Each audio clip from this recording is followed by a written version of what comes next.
மின்மினி தமிழர்களுக்காகவே வந்தாச்சு முதல் hyperlocal social media app. உடனே டவுன்லோட் பண்ணுங்க. ஞானவாபி மசூதியில் உள்ள தெற்கு நிலவரையை வழிபட இந்துக்களுக்கு வாரணாசி நீதிமன்றம் அனுமதி அளித்த நிலையில் அங்கு பூஜை நடத்தப்பட்டு உள்ளது. இதுகுறித்த கூடுதல் தகவலை நமது செய்தியாளர் ராஜா வழங்கிட கேட்கலாம். வணக்கம் ராஜா. ஞானவாபி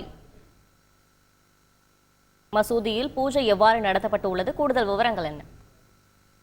வணக்கம். வாரணாசி மாவட்ட நீதிமன்றம் நேற்று ஞானவாபி மசூதி வளாகத்தில் தெற்கு பாதாள அறையில் பூஜைகள் நடத்த அனுமதி வழங்கியது. அந்த உத்தரவில் தெற்கே உள்ள பாதாள அறையில் உள்ள சிலைகளுக்கு வாதி மற்றும் காசி விஸ்வநாத அறக்கட்டளையால் நியமிக்கப்பட்ட அர்ச்சகர் மூலம் பூஜை செய்யலாம் என கூறப்பட்டிருக்கிறது. மேலும் சவுக்கு காவல் நிலையம் வாரணாசி மாவட்ட நிர்வாகம் 7 நாட்களுக்குள் தடுப்பு கம்பிகள் அமைத்து உரிய ஏற்பாடுகளை செய்து கொடுக்க வேண்டும் என தெரிவிக்கப்பட்டிருக்கிறது. முன்னதாக ஜனவரி 24ஆம் அன்று வாரணாசி மாவட்ட நிர்வாகம் ஞானவாபி மசூதி வளாகத்தில் தெற்கு பாதாள அறையை கைப்பற்றியது குறிப்பிடத்தக்கது. இந்த நிலையில் அவங்க நியமிக்கப்பட்ட அர்ச்சகர் தற்போது அந்த பாதாள அறையில் பூஜை செய்து கொண்டிருக்கிறார். அந்த காட்சிகள் தான் தற்போது வெளியாகி உள்ளன.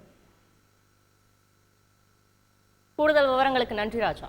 மின்மினி தமிழர்களுக்காகவே வந்தாச்சு முதல் ஹைப்பர்லோக்கல் சோஷியல் மீடியா ஆப். உடனே டவுன்லோட் பண்ணுங்க.